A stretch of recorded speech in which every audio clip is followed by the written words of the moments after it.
Hi and welcome to this short and snappy Establishing a Girl-Led Cadet Troop.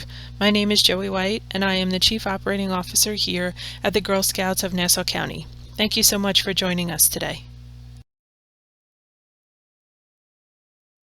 Just a brief overview.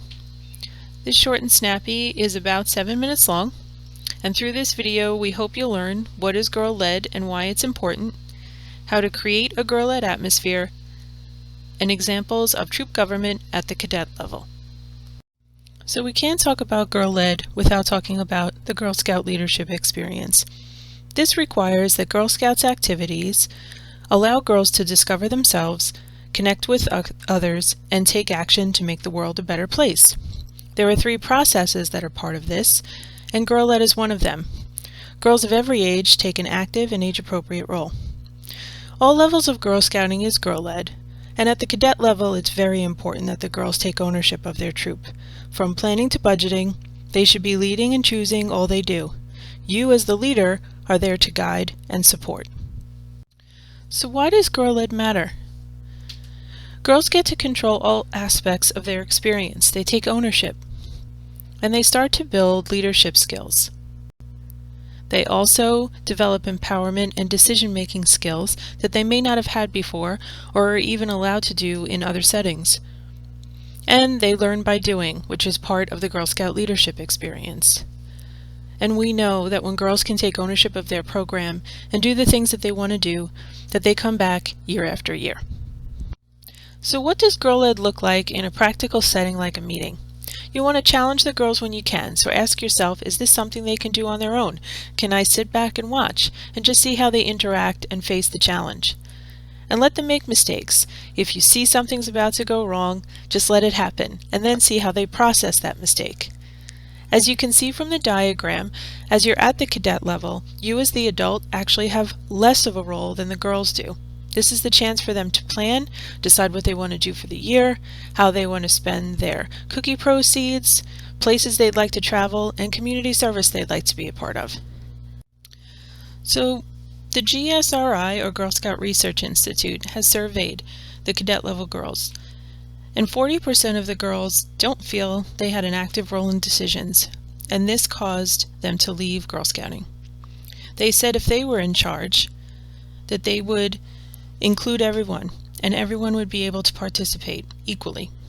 Everybody would have a voice. They would get to decide what was going to happen, how proceeds would be spent, trips they were going to take, community service projects, and this overall award. And they would do more of what they choose. In certain troops where troop leaders have planned the entire year, by September, the girls don't really feel they have ownership over that. This is the time to give it to the girls. At the cadet level, it really isn't more crucial. And what a lot of the girls believe is if they had ownership over their troop, complete ownership over their troop, and could decide what they wanted to do, that would help change the image among their friends in school and maybe bring some more girls into Girl Scouting. So what are some ways you could put this into practice?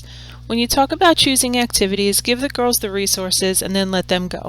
Resources could be the volunteer toolkit, the Girls Guide to Girl Scouting, the GSNC website, the Possibilities magazine, anything like that.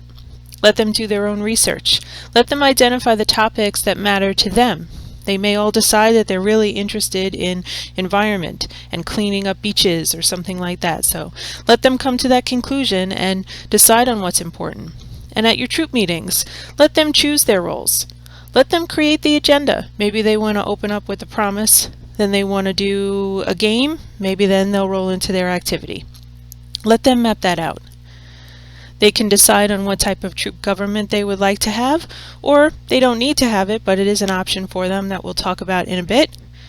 And then all of this allows that troop meeting to be entirely girl-led. Other ways where you can ensure things are girl-led is when you're talking about troop funds. So have the girls work over their budget. Look at income versus expenses. They can decide where they want to spend their money. Maybe they want to go to a certain community partner. Maybe they're interested in making a donation. Maybe they're interested in doing some extra money earning. This is where you can guide them to the volunteer essentials rules and have them read up on them so they can ensure that the activity that they want to do follows those guidelines and is appropriate. Other places would be having the girls do their own event planning, deciding what kind of camping trips they want to take and where they'd like to go, deciding what kind of silver awards each group of girls would like to do. All of this together will make this troop a true adult-girl partnership. Troop government is meant to be a democratic system so that all members have a chance to express their interests and feelings and share in the planning and coordination of activities. Choose what works best for your troop. There is no one better method. In a patrol system, girls are broken up into patrols for small group discussions. Group sizes should be between 5 and 8 girls. The leader of the patrol should periodically rotate so that all girls get a chance to lead. The patrol leader then shares back with the rest of their patrol the decisions made in the Court of Honor. The Court of Honor is where the patrol leads present their decisions to troop leadership. Another form of troop government is the town meeting system.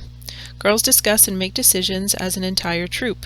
Remember to establish discussion guidelines as a group before the discussion begins. Ensure there is a girl moderator and everyone gets a chance to speak. Rotate the moderator from meeting to meeting as well. You as the leader should not guide the discussion. The girls are the ones who should be in charge. Another form of troop government is the executive board. Board members include a president, vice president, treasurer, and secretary. The number of positions depends on how many girls are in the troop and the needs of the troop. The executive board considers the input of the rest of the troop and must consult the rest of the troop before financial decisions are made. Through this short and snappy, we hope you were able to learn what Girl Led is and why it's so important, especially at the cadet level, how to create a girl-led environment within your troop, and some examples of troop government. Thank you so much for increasing your knowledge as a troop leader.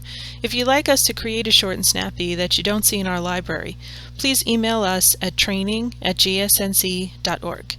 And good luck with your cadet troop.